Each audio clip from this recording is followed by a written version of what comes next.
I am Dr. Jagtesh Kaur Gareva, Chairperson, Department of Art History and Visual Arts, Punjab University, Chandigarh. This module deals with two very significant artists who are acknowledged as pioneers of modernism in India, Jamini Roy and Amrita Sher-Gil, whose evolution from the influences of Western art to the development of an art that was distinctly Indian in its form and content is discussed in detail. The approach and work of these two artists, who are among the seminal contributors to a modernist language, reveals the changes emerging in Indian art in the 20th century. The work of Jamini Roy, who takes inspiration from folk art, presents an indigenous modernism. The work of Amrita Sher-Gil, who drew from Western modern art as also Ajanta murals and Pahari miniatures to arrive at a personalized, synthesized art, is significant in the context of the influences transmitted to her contemporaries. Now we'll begin to discuss Jamini Roy.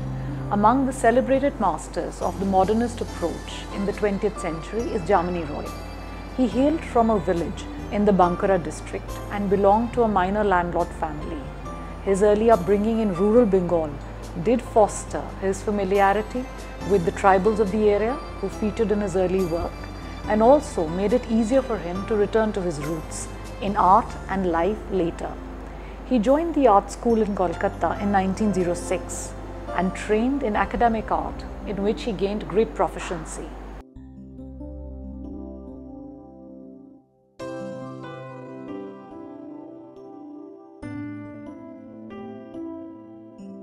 After school, he worked for a while at odd jobs, tinting broadsheet woodblock prints, and later joined a litho press in Allahabad as a stone retoucher.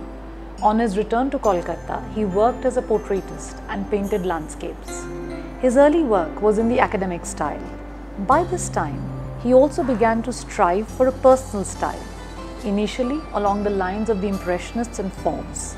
These imagined landscapes were painted in encrusted pigment with attention paid to light and space. In these works, his focus is essentially on composition and textured surfaces built up in color.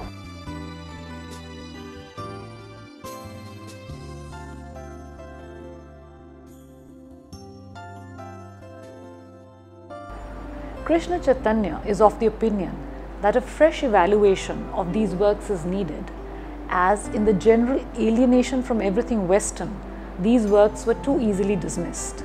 He goes on to say that there is nothing Eastern or Western about naturalism.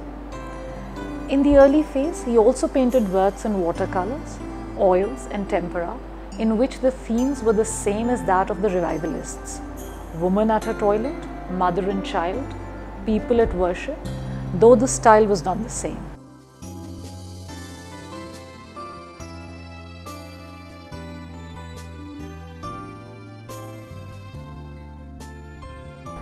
Even as his brush created the effect of the wash, the colors were vastly different. During this period, he was painting Santhal women or women from the working classes. In Mother and Child, done in 1930, the contours of the figures are well defined, with the contour line molding the form and tonal gradations employed to create volume. Gradually, Jamini Roy came to the realization that he was not moving in an individualist direction, and this led to a crisis of identity, from which emerged the impulse to look beyond European influences. By the mid-1920s, he began to turn towards indigenous influences, particularly to the folk traditions of Bengal. Binoy Kumar Sarkar is of the opinion, though, that Jamini Roy was not a folk painter, as in his case, the primitivism came via Europe. Scholars are of the opinion that a reintroduction to his own traditions happened through the aegis of Gaganendranath Tagore, who had commissioned Roy to copy a portrait of Devendranath Tagore. Gaganendranath had been an avid collector, and his collection had specimens of Bengal folk art, but a painting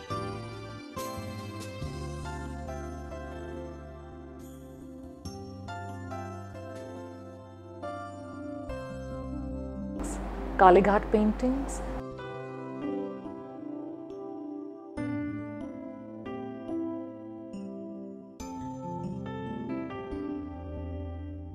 Kantha work. This led to Jamini Roy's return to the environment and traditions that had been part of his childhood in Bankura. Krishna Chaitanya puts it well that Jamini Roy went back in his memories to his early environment and its culture as he continued to live in Kolkata.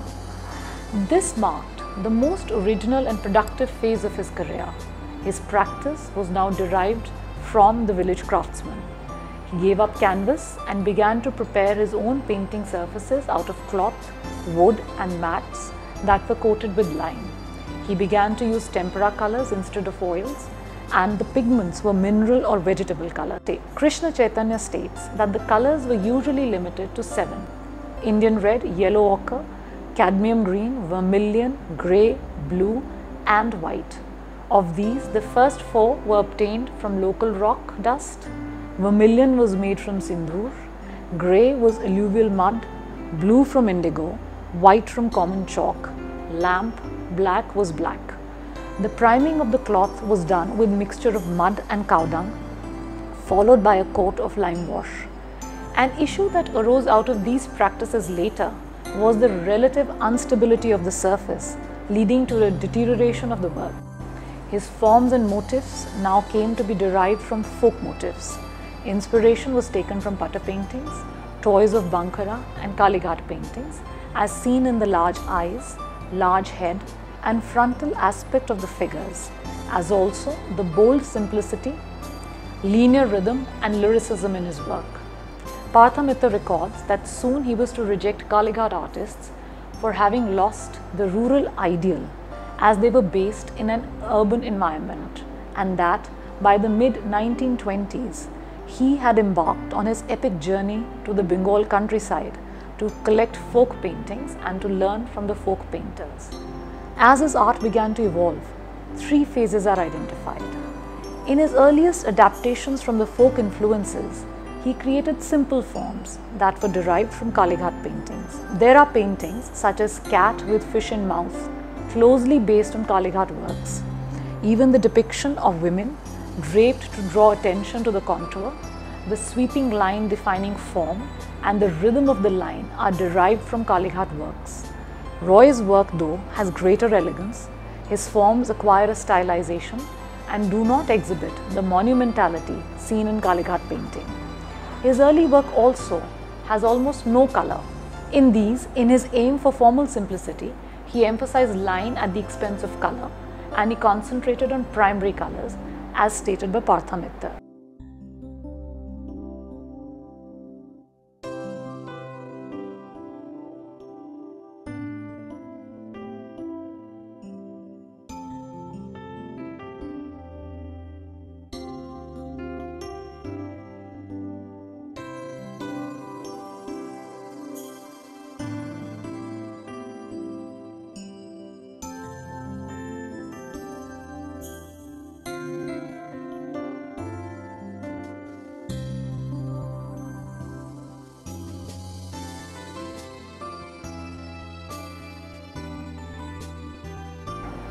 The next phase of his work shows greater maturity as color is introduced in his paintings, and it is a bright palette, and the colors are used flatly in an opaque manner.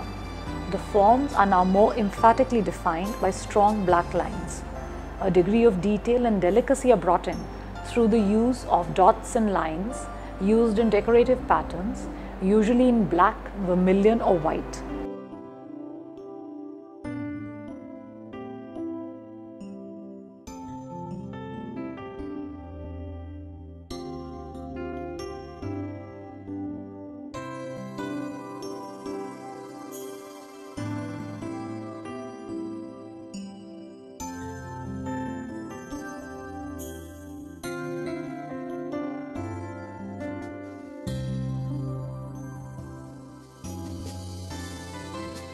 The figures are now grouped together and also at times partially depicted, such as just the heads are shown.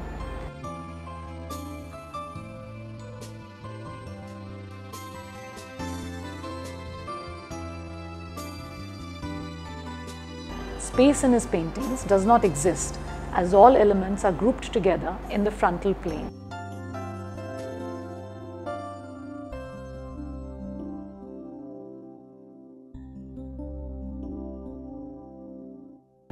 The figures are flattened and tightly pressed into the composition, even if a narrative is depicted, necessitating the inclusion of a number of figures. The figures at the back are raised above those in the frontal plane.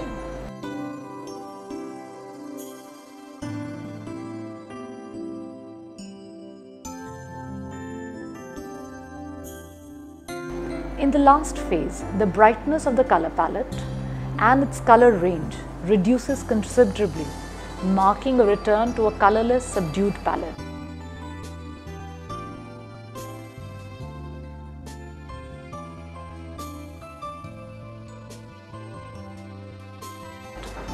In Krishna Chaitanya's view, there is extensive rehandling of the pictorial language of the putts in the paintings of his final phase. Now there is greater emphasis on the brushwork, and some degree of emotive qualities are also expressed.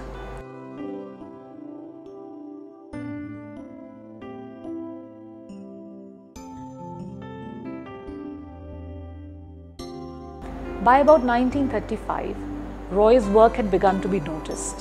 In 1937, a major retrospective exhibition secured his reputation, with Shahid Suharwardi hailing the show first-rate and of great importance to modern Indian art. By the 1940s, his reputation as among the pioneer artists in the country was well established, as evidenced by the critical successes of his exhibitions in 1941 and 44. His work is strongly motif-centric, and many times the design is repeated in many pictures. He also emphasized the collective nature of folk art practices, signing works in which he had given some finishing touches, or just providing the pictorial design for the painting to be made by others who worked with him. This raised the question of originality, of the vision of an artist, of the artwork, and the value attached to an artwork. Jamini Roy justified this approach, citing folk and other traditions where such works were not necessarily unique. In this regard, Vidya-mitra says that through the folk idiom, Roy sought to restore the collective function of art and thereby disavow artistic individualism and what Walter Benjamin calls the aura of a work of art, the hallmarks of colonial art. In the process, he radically recast indigenism, the nationalist paradigm.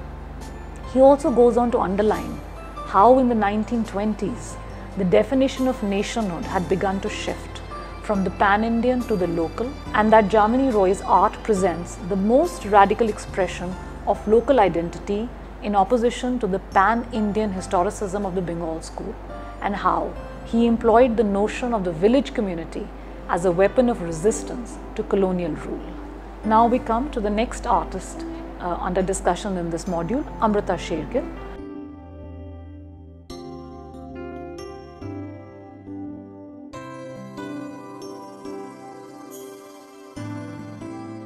Born on 30th January 1930 in Budapest, Hungary, to a Hungarian mother and a Sikh aristocrat father, Amrita from an early age showed an interest in fine arts. Her family had a cultural bent, as a father, Umrao Singh, was a photographer and a scholar in Sanskrit and Persian, and her mother, Marie Antoinette Gottsman, was a musician. She was surrounded with paintings and artifacts since childhood. Her parents had an interesting collection of Hungarian masters, expensive carpets, wood carvings from Java, pictures in ivory frames, gold and silver objects, and ornate silver Kashmiri frames, and so on. Coming from a mixed racial background, Amrita grew up with a broader perspective of life and a multicultural exposure. Amrita first came to India when she was 8 years old in 1921. The family lived mostly at Shimla and Saraya, the village in Gorakhpur district, on the family estate. Their house was full of books, and this developed early reading habits in Amrita. She had read Dostoevsky, James Joyce and D.H. Lawrence at an early age, and this played an important role in the growth of her personality. The earliest drawings of Amrita that we come across were done by her between the age of 11 to 14 years. These drawings are done in a childlike manner, but even in these, her slant of mind becomes visible. She was very fond of solitude, and often in her paintings we come across this feeling.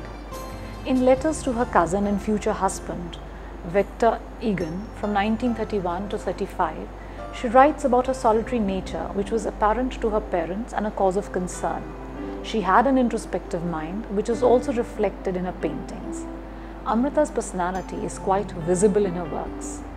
In 1926, Irwin Bhakte, her uncle, visited the Sher-Gil family in India. An Indologist who had been a painter, he, on seeing Amrita's talent, suggested she draw from live model. In India, Amrita had studied art under Hall, Devin, Petman and Whitmarsh. Petman suggested that she should go to Europe to get her formal training in art. In 1929, Amrita moved back to Europe and did not come back till 1934.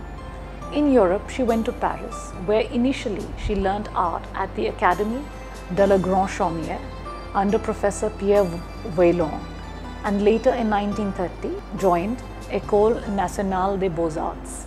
In Paris, she became familiar with Western modern art, and her works from this period, like Young Girls, show significant influence of this. In this painting, Amrita has depicted two women, an artist and her model, seated facing each other in conversation. One of them is holding a palette and the other appears to be topless. Done in the medium of oil paints, Western influence in style and theme is apparent in this picture. This painting won a gold medal at the Grand Salon in 1932. Between 1930 and 1932, Amrita made hundreds of sketches and studies of female nudes. In these, her material is primarily charcoal and also oils.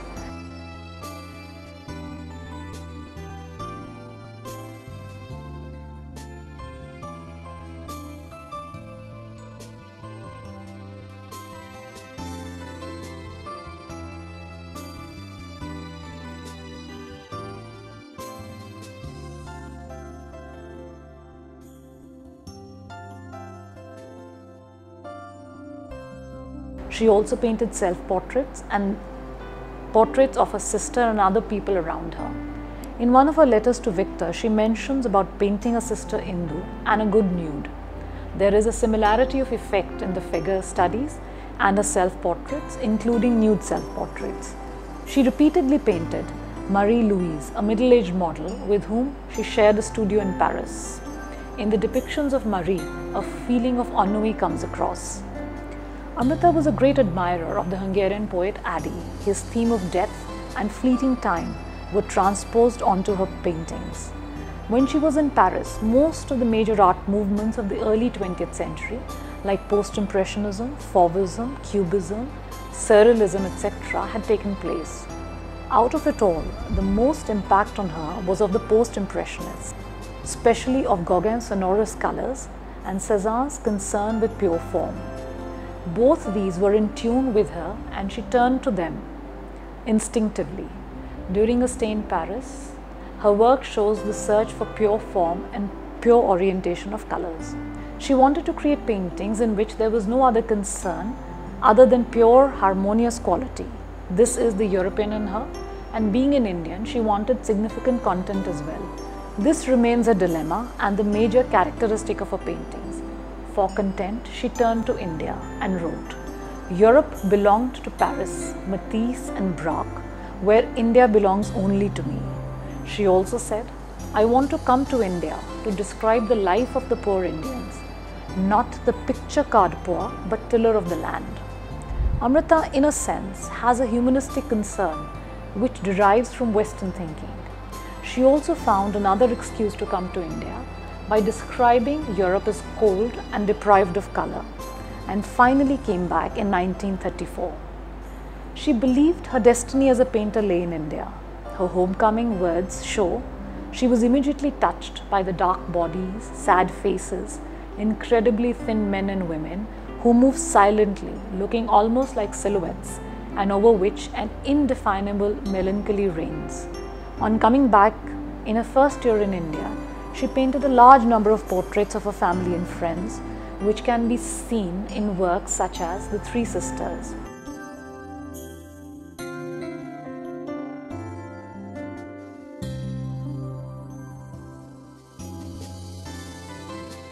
this is a time she also painted very sentimental and romantic versions of Indian poverty in works like Mother India and Beggars.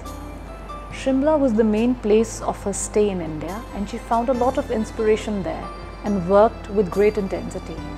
From this period, Vidya-mitra identifies Man in White as one of her most striking works, stating that its unusual power lies in the diagonal structure that imparts the figure great monumentality.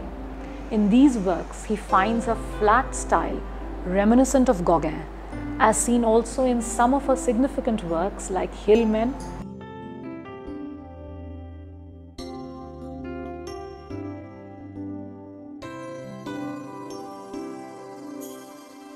and Hill Women,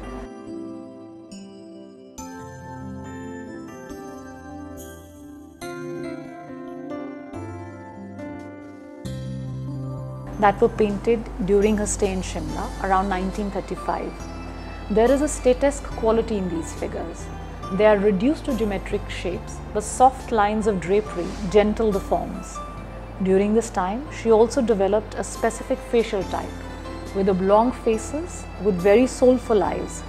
There is a type of introspective quality in these faces, with their large eyes, dark and angular faces, and pouting lips.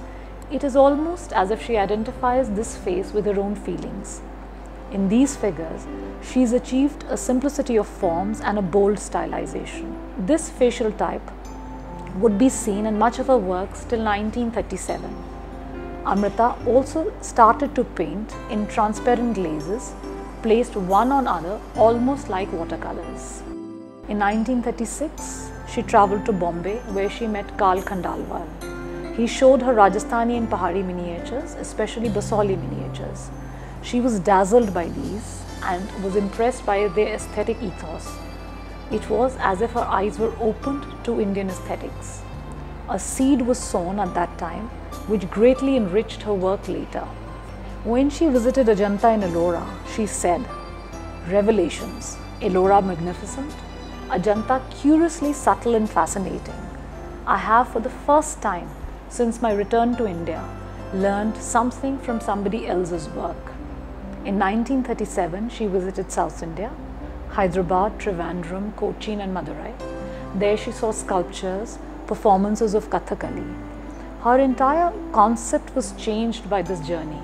She now sensed beauty in most pedestrian forms, and she was to say, "I am finally learning restraint."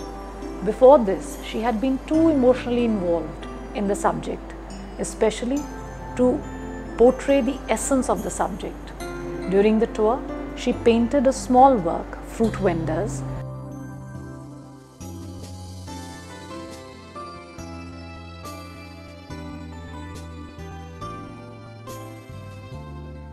that clearly shows the visual impact the people and landscape of Kerala had on her. A wonderful contrast of the white garments and the dark complexioned figures against an emerald green background imparts a jewel-like quality to the work. Ajanta became a significant influence on her immediate work. Geeta Kapoor states, "It is possible that she was drawn to Buddhist art and especially Ajanta for the way in which it transfigures Buddhist humanism into a sublime aesthetic. Her figures now acquire greater poise and immense dignity with the quality of plasticity." She also developed a greater understanding of the country and its people and character to the subjects.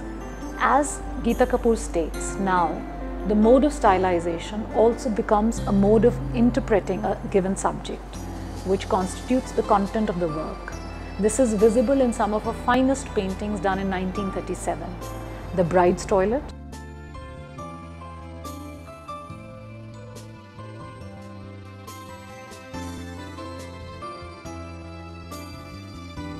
The Brahmacharis,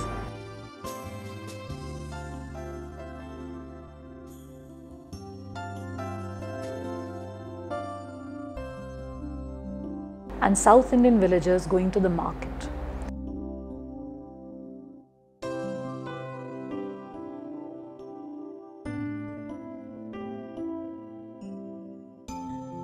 These are large-sized works. The Brahmacharis, considered to be one of her most startling and successful paintings. Her greater familiarity with the Indian environment is immediately visible in the authenticity of character and the subtle differentiations between the characters who now belong to a specific social context specified by hints of dress and habit. This work and the others show a balance between realism and a wonderful lyrical stylization. A masterly composition, this work imbues the figures with immense dignity, and the painting depicts a subtle harmony of colors heightened by touches of contrasting color. It is in this work, After the Hill Men, that she again achieves an amalgamation of form and theme involving significant content. By this time, the figures in her paintings either fill the entire picture space or are small forms in that space. In June 1938, she left for Hungary and there married her cousin, Dr. Victor Egan, and was away for almost a year.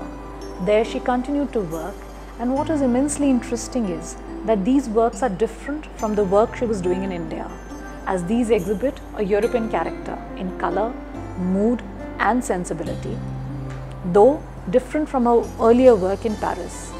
During her stay in Hungary, in the medieval village of Zebegne, she came across the work of naive or folk artists and became interested in their work, and that of the leader of the populist school, Istvan Szosny. Here she also discovered Bruegel the Elder, and her work, Hungarian Market Scene, is termed rather Bruegelesque.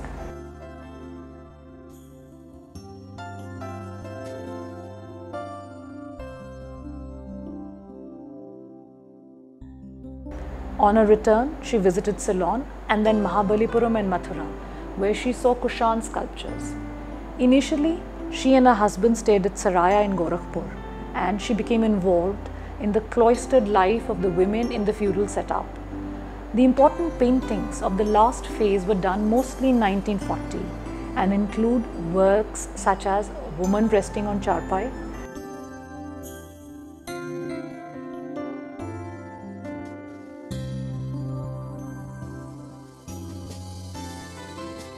The Ancient Storyteller,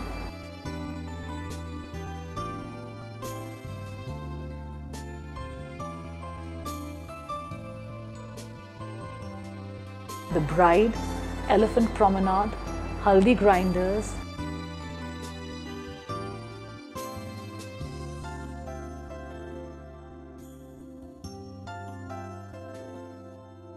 and The Swing, among others.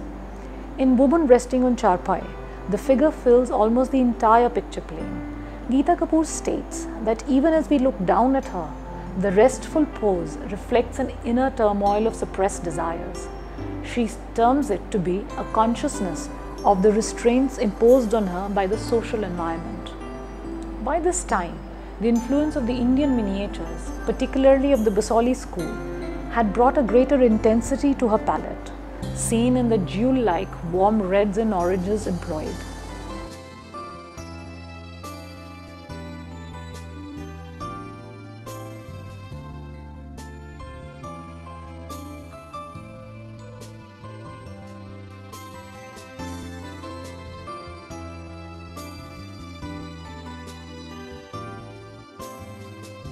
In The Ancient Storyteller,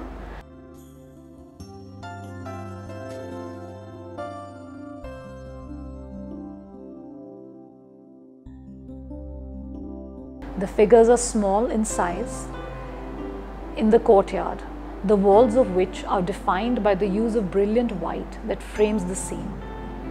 Here, she pictures the steady flow and rhythm of a rural household as the young audience leans in interestedly to hear a story. Here, quiescence expresses different shades of feelings.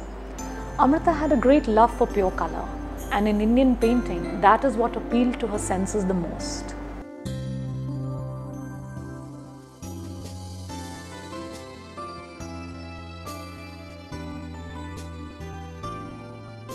In 1941, Amrita and Victor shifted to Lahore. Before shifting to Lahore, she had visited the city and also put up an exhibition of her works in November 1937. This exhibition was reviewed by Charles Fabry, writing for the Civil and Military Gazette, who had given a favorable review of her works. Regarding this, Ratan Parimu points out he was the first critic to say in a Lahore newspaper that Amrita Sher-Gil was the greatest artist India possessed, representing a possible way of harmonizing tradition with modernity. Fabry found Amrita's paintings ripe compositions and also pointed out simplicity as a keystroke. She found Lahore to be a perfect city to practice her art and also where Victor could do his medical practice. It was also the place where she breathed her last. Ironically, within a short period of her death, her art started getting due appreciation from the critics. Amrita Sher-Gil was an artist of distinction, but her peers criticized her Western roots, which they believed influenced her art, hence making it un-Indian. Amrita, on the other hand, not only remained undeterred in the face of criticism, but she strongly criticized most of the leading artists of the time. The importance of Amrita Sher-Gil can be seen from the artists who were influenced by her, such as B.C. Sanyal, who saw her works in Lahore, and also non-Punjabi artists such as K.K. Heber, who acknowledged the influence in a work titled Homage to Amrita Sher-Gil. Although she was criticized for approaching India as a foreigner, like Gauguin was motivated by the exoticness of Tahiti. However, later on, W.G. Archer pointed out that she was the first significant Indian artist to paint rural poor as a main subject. Post her death, she emerged as one of the most significant artists of modern India, and her work became the inspiration to a new generation of artists, such as the Calcutta group. Vidya-mitra states that her energy and originality had begun to have an impact in India quite early on. He goes on to underline that Sher-Gil successfully asserted her independence in a male world, carving out a central position in Indian modernism.